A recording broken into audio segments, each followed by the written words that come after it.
Kang Do-hyun wiped the grease from his hands with an old rag. The engine before him hummed back to life, its parts moving smooth and quiet after 3 days of work. He allowed himself a small smile. Another ship saved. Another machine given a second chance. He was 34 years old, and he had spent most of those years fixing things that others said could not be fixed. On the repair station called Horizon's Edge, floating around a dying red star at the edge of known space, everyone knew his name.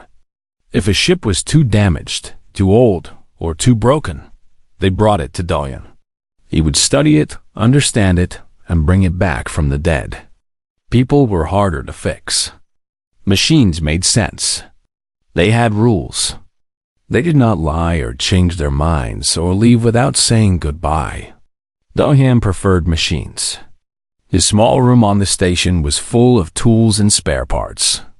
He had no photographs of family, no messages waiting on his screen. Somewhere far away, on Earth, his mother was growing old without him. He had not spoken to her in 5 years. There were reasons, or at least he told himself there were. Work, distance, pride. The usual walls that people build between themselves and the ones they love. A message appeared on his screen. Director Yoon Hana wanted to see him in her office. Immediately. Do-hyun frowned. Director Hana was the highest authority on the station. She controlled the contracts, the assignments, the flow of ships and money. In 12 years of working here, she had never asked to see him personally. Something was wrong. Or something was big. He cleaned himself up as best he could and walked through the metal corridors of the station. Workers nodded at him as he passed. A few called his name. He nodded back but did not stop to talk. He was not unfriendly, just quiet. Words felt like extra weight to him, unnecessary when a simple nod would do. Director Hana's office was at the top of the station, with windows that looked out at the stars. She was a woman in her 50s, with gray hair pulled back tight and eyes that missed nothing. When Do-hyun entered, she was standing at the window, hands behind her back.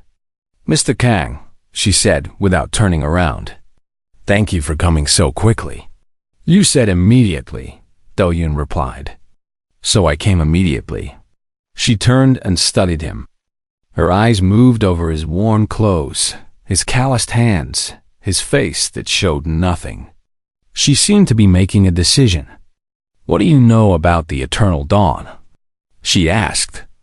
Do-hyun thought for a moment. The name was familiar, like a song heard long ago. "A colony ship," he said slowly, "from the first expansion. It disappeared about 700 years ago. 10,000 people on board, all in cryosleep. They never reached their destination." "Correct." Director Hana walked to her desk and pressed a button. A holographic image appeared in the air between them. It showed a massive ship, shaped like a cathedral, with long wings and a body that seemed built for beauty as much as function. 3 weeks ago, a deep space probe found it. It is drifting in the Void Corridor. Do-hyun felt a chill. The Void Corridor was a region of space that no one entered. Not humans, not any of the alien species in the Galactic Union. Ships that went there did not come back. Why is it there? We do not know.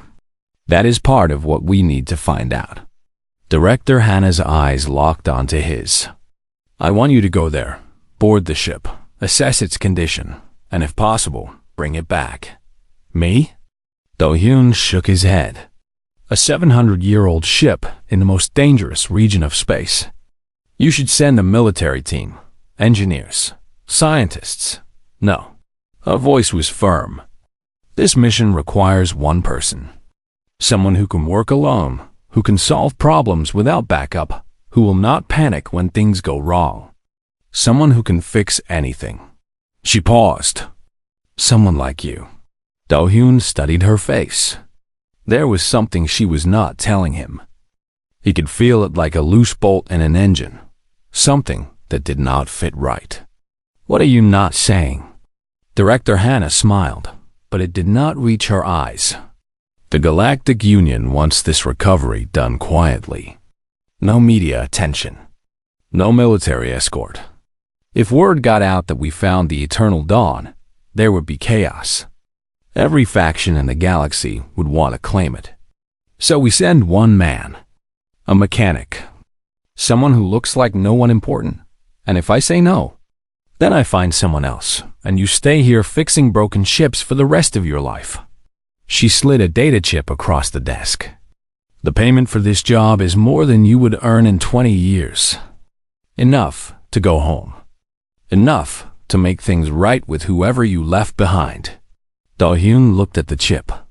He thought about his mother, alone in her small house on Earth. He thought about the words he had never said, the visits he had never made, the years he had wasted being stubborn and afraid. Maybe this was his chance. Maybe fixing one last ship could fix something in himself, too. He picked up the chip. When do I leave? Tonight. Director Hannah nodded, satisfied. Your ship, the Little Sun, has already been prepared. Supplies, fuel, everything you need. The coordinates are on that chip. You will travel alone, maintain radio silence, and report only to me. Do-hyun turned to leave, then stopped at the door. 700 years, he said quietly. All those people in cryosleep. Do you think any of them are still alive? Director Hannah's face showed nothing. That is one of the things you will find out. He left her office and walked back through the station. Around him, life continued as normal. Workers laughed and argued. Ships came and went. No one knew that in a few hours, he would be flying into the most forbidden region of space to find a ghost ship that had been lost for 7 centuries. In his room, Do-hyun packed his tools. He did not need much. A good mechanic could work with almost anything. He looked around at the small space that had been his home for so long. It was not much, but it was safe. Out there, in the void corridor, nothing was safe. He thought about the Eternal Dawn and the 10,000 people who had fallen asleep, expecting to wake up on a new world. They had trusted the ship to carry them safely.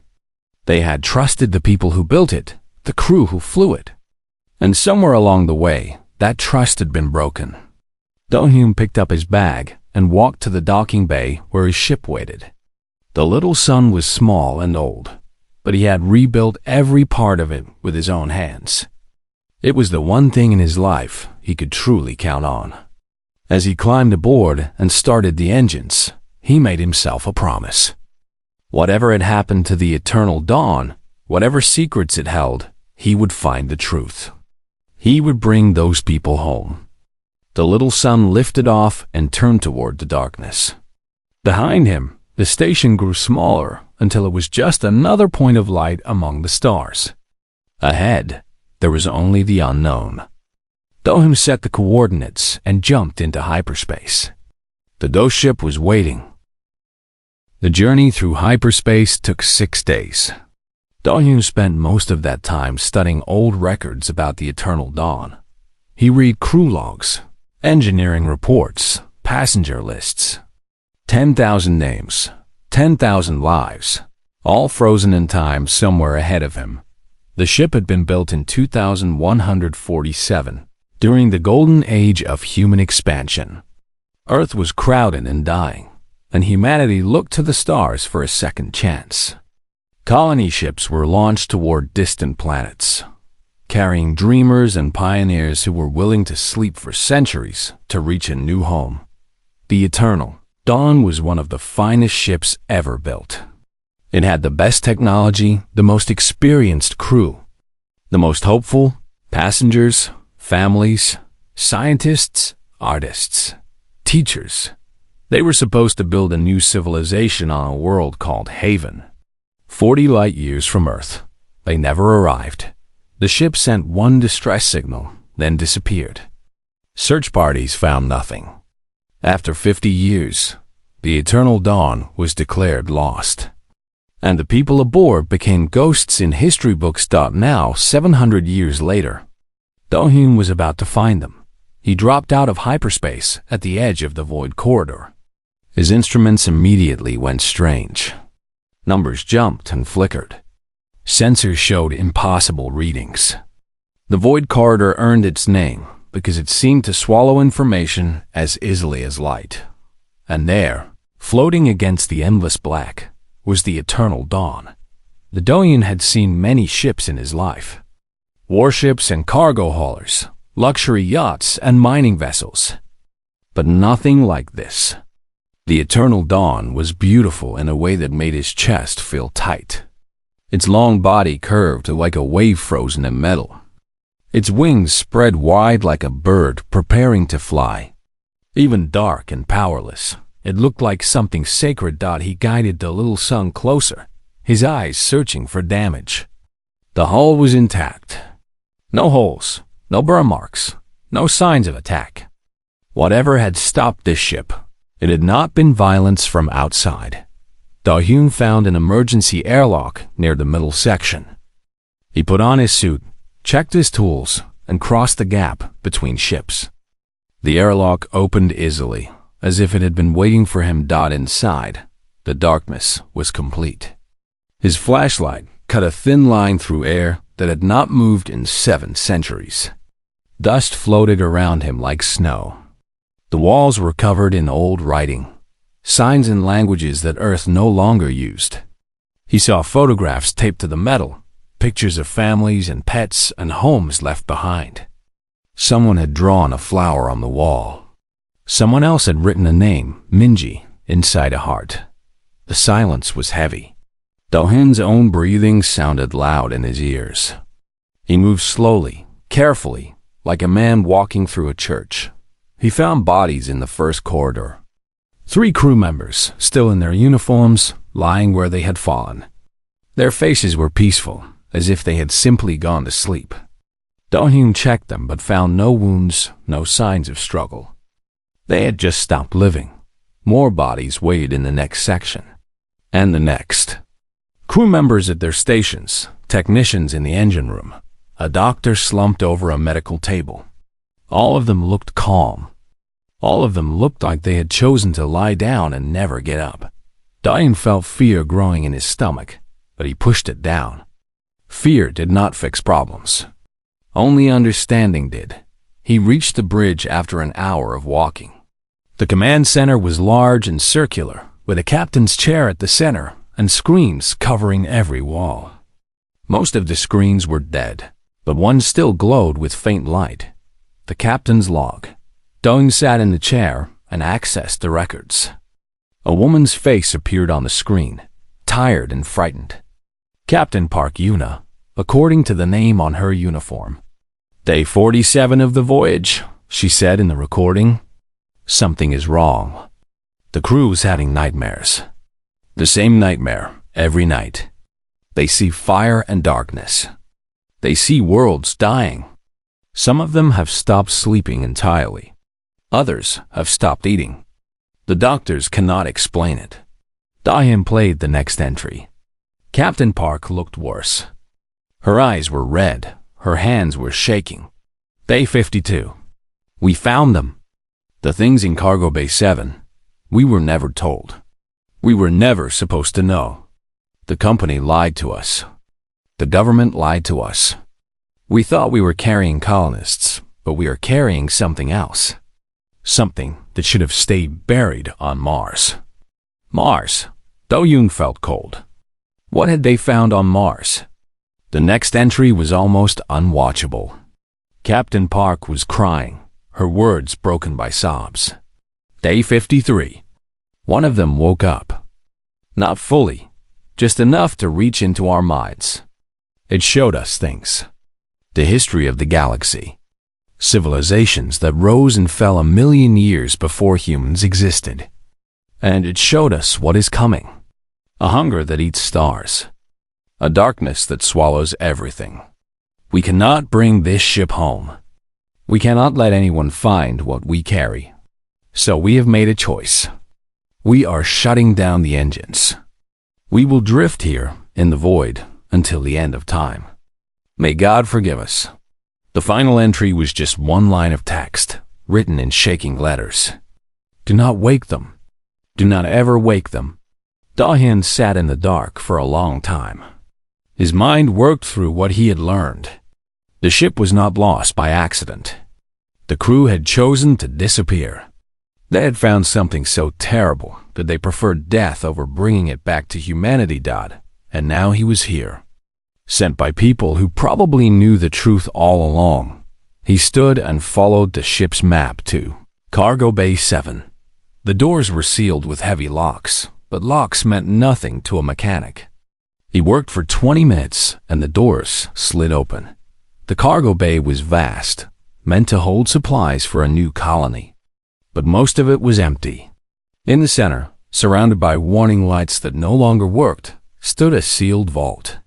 Inside the vault, Da-Hyun could see cryopods. 12 of them arranged in a circle, covered in frost. He stepped closer and looked through the glass of the nearest pod. Inside was a figure that looked almost human. Almost. It was too tall, too thin, with skin like white marble and features that seemed carved by an artist rather than grown by nature. Its eyes were closed, but Da-Hyun had the strange feeling that it could see him anyway. A voice spoke from the walls. Soft, female, broken by static. Human, you have come at last. Da-Hyun stepped back, his hand reaching for a tool that would be useless as a weapon. Who said that?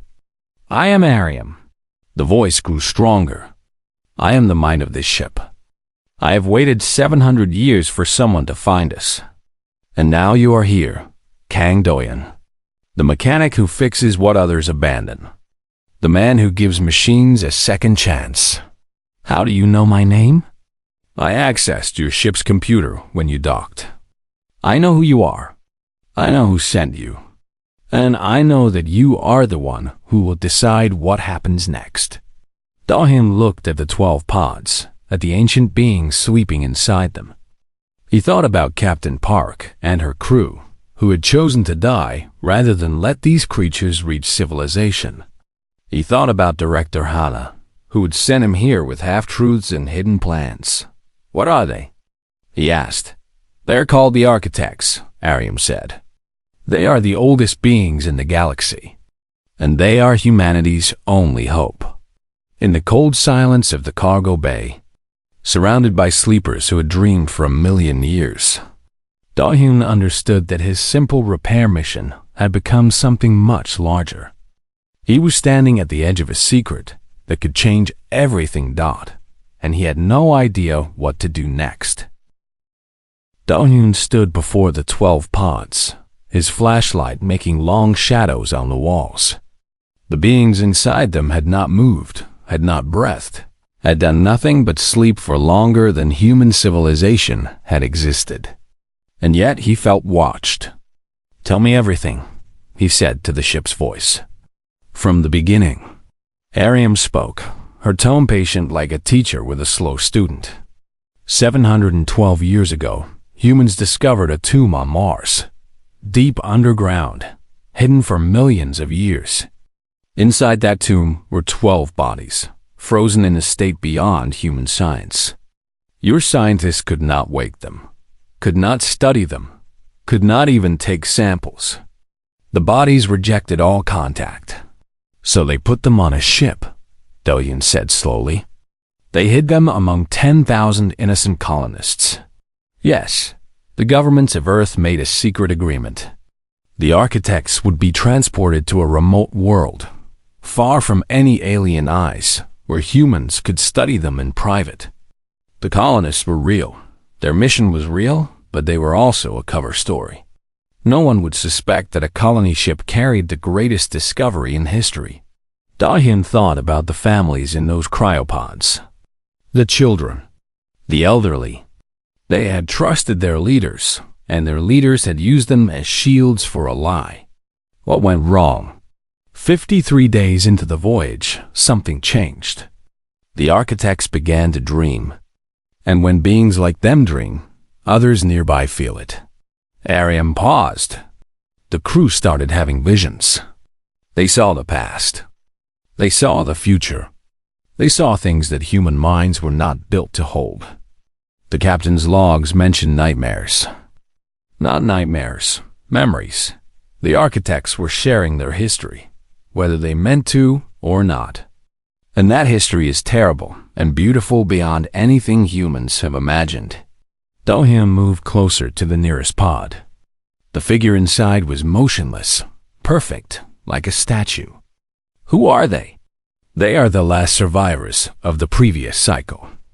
Billions of years ago, life filled this galaxy. Countless species rose, built civilizations, reached for the stars. The architects were the greatest of them.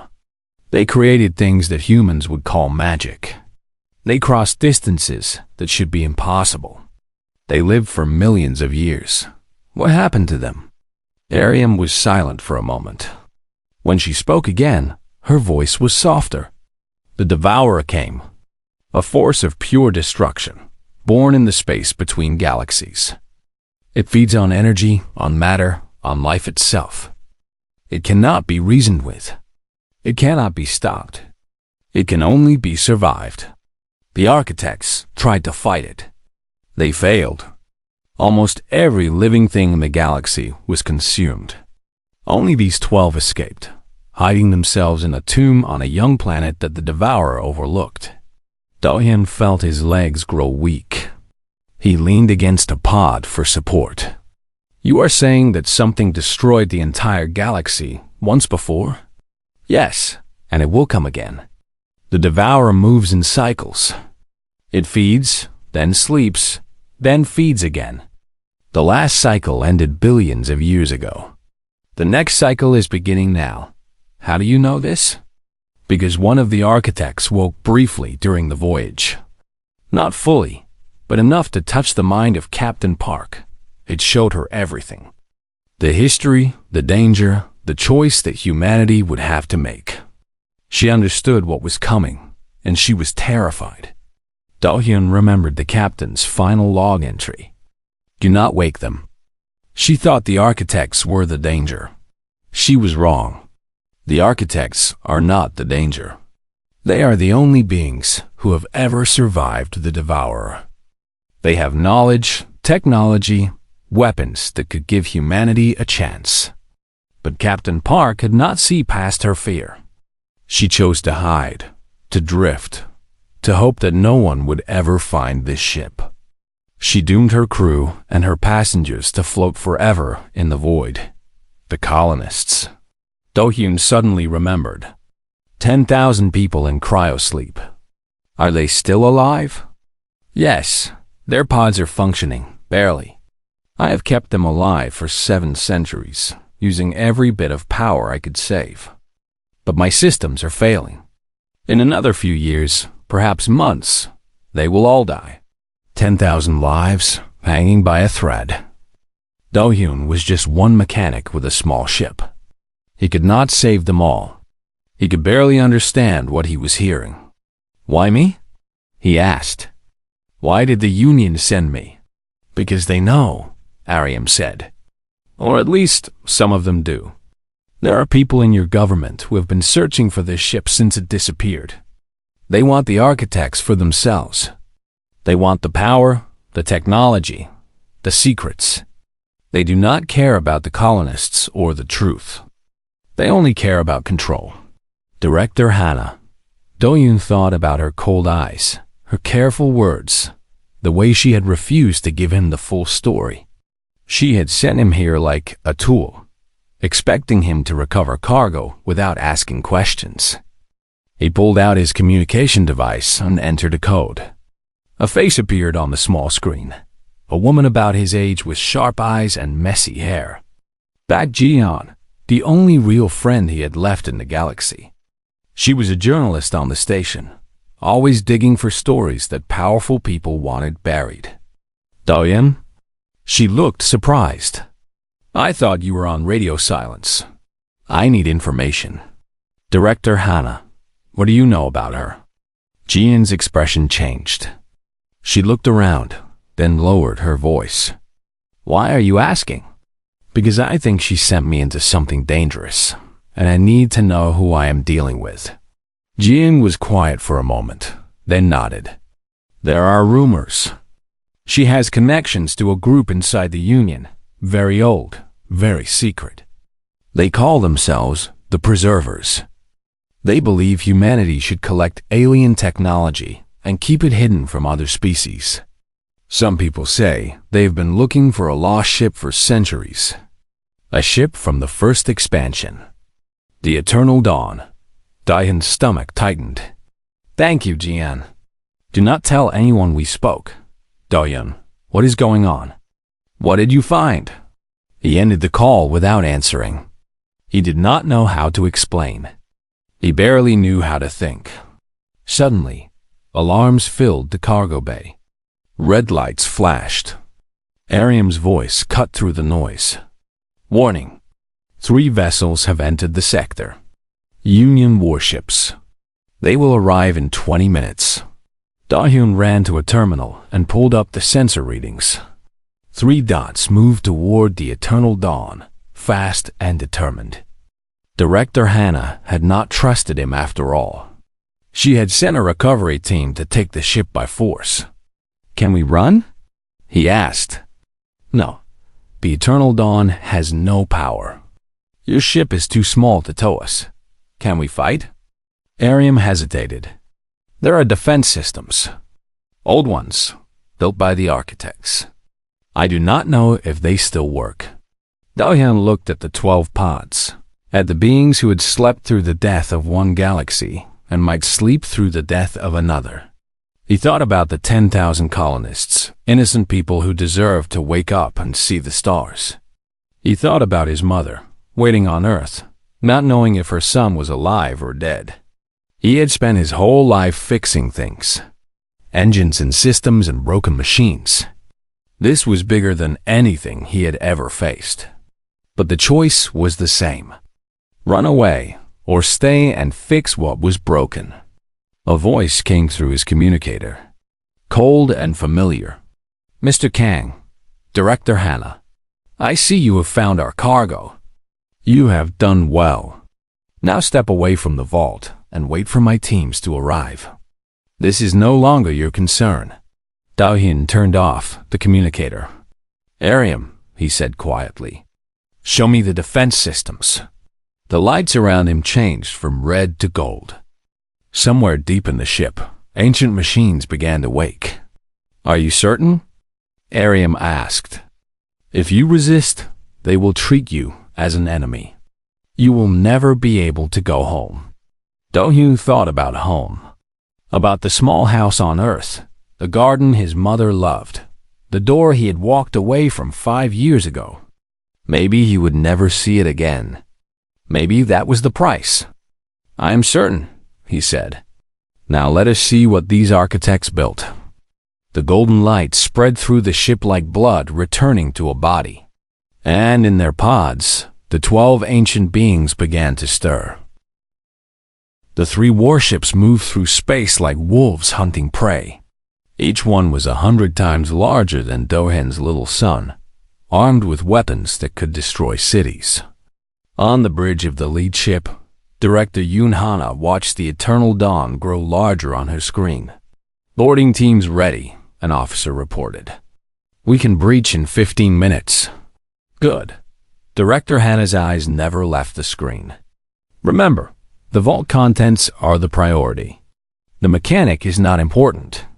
The colonists are not important. Only the cargo matters. On the Eternal Dawn, Daehyun worked faster than he had ever worked in his life. His hands moved across ancient controls, connecting systems that had been dark for 700 years.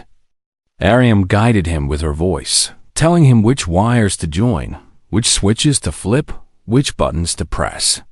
The defense grid is coming online, Ariam said. 30% power, 40, 50.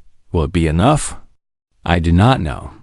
These systems were built by beings far beyond human understanding. Even I do not fully know what they can do. Daehyun finished the last connection and stepped back. The walls around him glowed with soft golden light like sunrise through clouds. Patterns moved across every surface, shapes and symbols that seemed almost alive. The ship felt different now. Awake, aware. The warships reached firing range. Director Hana gave the order. Disable their engines. I want that ship intact. Missiles launched toward the eternal dawn. Diam watched them come on the old sensors, bright dots racing through the darkness. He held his breath. The golden light flared. Something invisible reached out from the ancient ship and touched the missiles. They stopped in space, hanging motionless, then turned around and flew back toward the warships. The Union ships scattered, barely avoiding their own weapons. What was that? Director Hana demanded that no one could answer her. Do-hyun let out his breath. Ariam, what else can we do? I can block their communications. I can disable their weapons. But I cannot destroy them, and I cannot run. Eventually, they will find a way through. It was not enough. Do-hyun needed something more. He needed people to know the truth. He found the ship's communication array and began working again. It was old technology, designed for a different era, but the basics had not changed. Send a signal, and someone would hear it. What are you doing? Ariam asked. Telling everyone. The Union wants to hide the architects. They want to control the secret. But secrets are only powerful when they stay secret. He opened every channel he could reach. Military frequencies. Civilian broadcasts. Emergency bands. News networks. Everything. Then he spoke. My name is Kan Do-hyun. I am a mechanic from the Horizon's Edge station. 3 days ago, I was sent to recover the Eternal Dawn, a colony ship that disappeared 700 years ago. I found it. I found the 10,000 colonists still alive in cryosleep. And I found something else. On the warships, officers stopped and listened. On stations throughout the sector, people turned to their screens. On Earth, news programs interrupted their broadcasts. The Eternal Dawn was carrying a secret. 12 beings, older than human civilization, discovered on Mars and hidden from the galaxy. They are called the Architects, and they are the last survivors of a time before our time. They know things we need to know. They have technology we need to have. And right now, 3 Union warships are trying to take them by force to hide them away where no one will ever learn the truth. Director Hana screamed at her officers to block the signal. They tried. They failed. The Eternal Dawn systems were too powerful. I am not a hero, Do-hyun continued. I am just a man who fixes broken things.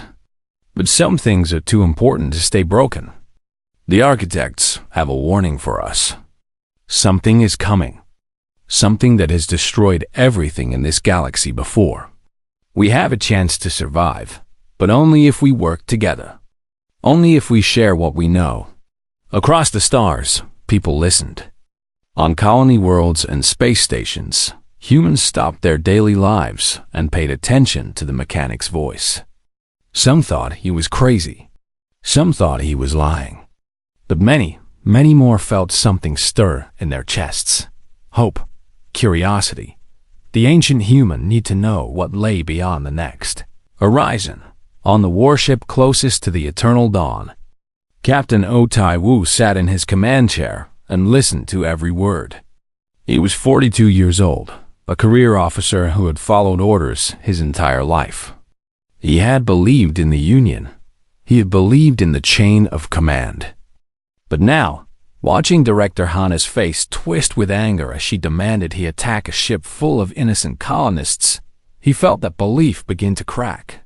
Captain, his first officer said quietly, "What are your orders?" Tai-woo looked at the Eternal Dawn on his screen.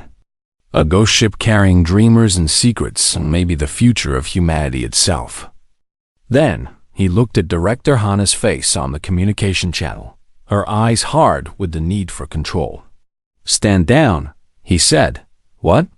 Director Hana's voice was sharp. "Captain, I gave you a direct order. I heard your order. I am refusing it. Taiwu stood and faced his crew. We are officers of the Union. We serve to protect humanity, not to steal from it. I will not fire on a ship full of colonists. I will not help hide the truth from our own people. On the other warships, something remarkable happened. Officers looked at each other. They had heard the broadcast too. They had felt the same stirring in their chests. One by one, they lowered their weapons. Director Hannah stood alone on her bridge, surrounded by officers who would no longer obey her. For the first time in her life, she had no power, no control, no secrets left to keep. "You fools," she whispered. "You have no idea what you are doing." But no one was listening to her anymore. On the eternal dawn, Do-hyun felt the tension in the air change. The weapons pointed at him lowered. The threat faded. He had won, at least for now. Then the golden light around him grew brighter. Much brighter. "Ariam?" He called out. "What is happening?" "They are waking," Ariam said, and her voice held something new. Wonder. "The architects are waking." Do-hyun ran back to the cargo bay. The 12 pods were opening, frost pouring out like waterfalls, ancient seals breaking for the first time in a million years. The beings inside began to move. They rose slowly, gracefully, like flowers opening to the sun. They were taller than any human, their skin pale as moonlight, their eyes dark and deep as space itself. They looked at each other first, communicating in ways that did not need words. Then they looked at Do-hai and Dot. He should have been afraid. He was afraid. But he did not run. The tallest of them stepped forward. Its eyes studied Do-hyun, seeing not just his body, but something deeper. His memories. His fears. His hopes. His heart. "You are the one who spoke," it said. Its voice was like music and thunder combined, filling the air without effort. "You are the one who chose truth over safety." Do nodded. His voice did not want to work, but he forced it. "Yes, we have slept for a very long time," the architect continued. "We have watched species rise and fall. We have seen courage and cowardice, wisdom and foolishness. Most beings, when they find something they do not understand, try to control it or destroy it. You did neither. You shared it. I did not know what else to do." The architect smiled. It was a strange expression on that ancient face, but somehow warm. That is often when the best choices are made. Not from certainty, but from hope. It reached out its hand, and without knowing why, Do-hyun took it. Images flooded his mind. He saw the galaxy as it had been, full of life and light. He saw the Devourer coming, a wave of absolute darkness consuming everything in its path. He saw the architects fighting, dying, losing. And he saw them hiding, sleeping, waiting for a species brave enough to wake them. "The Devourer is returning," the architect said. "It will reach this galaxy within 100 years. Perhaps less. When it comes, everything you know will end unless you are ready." "How do we get ready?" Do-hyun asked. "We will teach you. We will give you what we have. Our knowledge. Our technology. Our hope." The architect looked at the other 11 beings, now fully awake and watching. "But first, you must prove that your species deserves to survive. Not through power. Not through strength. Through something much harder." "What?" "Unity. Trust. The willingness to reach for each other instead of tearing each other apart." Do-hyun thought about all the wars in human history. All the hatred, the division, the endless fighting over things that did not matter. Could humanity really change? Could they really become something better? He looked at the architect's eyes and saw no judgment there. Only patience. "Only hope.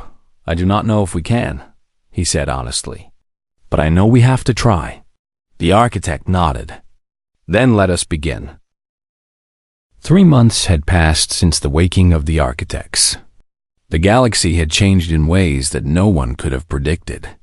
The eternal dawn no longer drifted in the void corridor. It hung in orbit above Earth, a symbol that could be seen from every continent. Every night, people looked up at the sky and saw it there, a reminder that they were not alone, that the universe was bigger and stranger and more wonderful than they had ever imagined. The 10,000 colonists had been woken from their 700-year sleep. It was not easy for them. Their families were gone. Their world was gone. Everything they knew had become history. But they were alive, and slowly, they were learning to live again. Support groups formed across the planet. People volunteered to help them adjust. The colonists became celebrities. Ancestors returned from the past, living proof that hope could survive anything. Director Yoon Hannah sat in a prison cell, waiting for her trial. The Preservers, the secret organization she had served for 30 years, had been exposed and dismantled. Their leaders faced charges of conspiracy, theft, and crimes against humanity. Some people called for harsh punishment. Others argued for mercy. The debate continued, as debates always did among humans. Captain Oh Tai-woo had been promoted to admiral. He spent his days building a new fleet, ships designed with architect technology, faster and stronger than anything humanity had ever made. The work was hard, but he never complained. Every time he looked at the blueprints, he felt something that had been missing from his life for years. Purpose. Back. Ji-yeon had won every journalism award that existed. Her stories about the Eternal Dawn, the Architects, and the Devourer had been read by billions of people. She had become famous, but she did not care about fame. She cared about truth, and now the truth was everywhere. And Kang Do-yoon, the mechanic who had started it all, sat in a small garden on Earth, watching the sun set over mountains that his ancestors had watched for thousands of years. He was home. His mother sat beside him, older and frailer than he remembered, but still strong in the ways that mattered. Her name was Kang Mira, and she had waited 5 years for her son to return. She had never stopped believing he would come back. "You should eat more," she said, pushing a plate of fruit toward him. "You are too thin." Do-hyun smiled. "Some things never changed." "I am fine, Mother." "You are never fine. You work too hard. You worry too much. You forget to take care of yourself." She paused and looked at him with eyes that saw everything. "But I'm proud of you. I hope you know that." He took her hand. Her skin was soft and wrinkled, marked by all the years she had spent waiting. "I know." They sat in silence for a while, watching the colors change in the sky. Somewhere above them, the eternal dawn caught the last rays of sunlight and glowed like a second star. "What happens now?" Myra asked. "The news talks about war coming, about something terrible that will destroy everything." "The Devourer," Do-yoon said quietly. "It is real. The architects have shown us records, evidence, proof. In about 100 years, maybe less, it will reach our galaxy. Can we stop it?" Do-hyun thought about everything he had learned in the past 3 months. The architects had shared their knowledge freely, holding nothing back. They had given humanity blueprints for ships that could cross the universe in days. They had taught engineers how to build weapons that could wound the Devourer, slow it down, maybe even hurt it. They had revealed the locations of other survivors from the previous cycle, ancient beings sleeping on distant worlds who might join the fight. But they had also been honest. The Devourer had destroyed civilizations far more advanced than humanity. The architects themselves had failed to stop it. Victory was not certain. Survival was not guaranteed. "I do not know," Do-yoon said honestly. "But we have a chance. A real chance. That is more than we had before." Myra nodded slowly. She had lived through wars, famines, disasters. She knew that life did not promise happy endings. But she also knew that giving up was never the answer. "Then we fight," she said simply. "That is what humans do. We fight, we lose, we get back up, we fight again. We have been doing it since the beginning." Do-hyun looked at his mother and felt love so strong it almost hurt. She was small and old and had never left this planet. But she understood something that many powerful people never would. Humanity's strength was not in weapons or technology. It was in the simple, stubborn refusal to quit. A sound came from his pocket. He pulled out the small device the architects had given him. A translator that could understand any language, open any door, connect any mind. It glowed softly, pulsing like a heartbeat. "They want to see me," he said. Myra waved her hand. "Go. I am not going anywhere." He kissed her forehead and walked through the garden to the small landing pad behind the house. A shuttle waited there, sleek and silver, built with the new technology. He climbed aboard and let it carry him up through the atmosphere, past the clouds, past the old satellites, until he reached the eternal dawn. The architects were waiting for him in the cargo bay, the same place where he had first seen them sleeping. They stood in a circle, their faces calm, their eyes full of ancient wisdom. The one Do-hyun had named Hanyul stepped forward. "Tong Do-hyun," Hanyul said. "We have something to tell you." "What is it?" "Our time in this form is ending. We have lived too long. Our bodies, even these bodies, are finally failing. Soon we will become something else. Energy, memory, part of the universe itself." Do-hyun felt a sudden pain in his chest. "You are dying?" "Not dying. Changing. All things change eventually. Even us." Hanyul smiled gently. "But before we go, we wanted to thank you." "Thank me?" "For what?" "For waking us. For sharing the truth when you could have hidden it. For being brave when everyone else was afraid." Hanyul looked at the other architects, and they nodded. "In all our years, across all the species we have known, we have never seen anything quite like humanity. You are young and foolish, and you make terrible mistakes. But you also love fiercely, hope stubbornly, and reach for things you do not yet understand. That is rare. That is precious. That is why we chose to share everything with you. But what about the Devourer? How can we fight it without you? You already have everything you need. The knowledge is in your computers. The technology is in your shipyards. The courage is in your hearts. We have given you the tools. How you use them is up to you." Do-hyun wanted to argue, to beg, to ask for more time. But he knew it would not help. The architects had made their choice, just as Captain Park had made hers 700 years ago. Some choices could not be undone. "Is there anything else you can give us?" he asked. "Any final advice?" Hanyul reached out and touched Do-hyun's forehead. For a moment, he saw everything the architects had ever seen. Galaxies being born. Stars exploding. Life spreading across the universe like fire. And through it all, one constant. Beings reaching out to each other, connecting, helping, loving. "Remember what you are," Hanyul said. "Not your worst moments. Your best ones.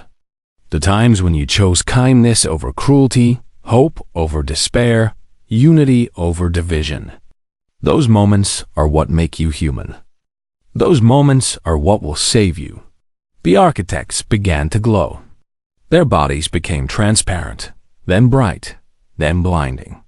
Do-hyun shielded his eyes as light filled the cargo bay, warm and golden and alive. When he could see again, they were gone.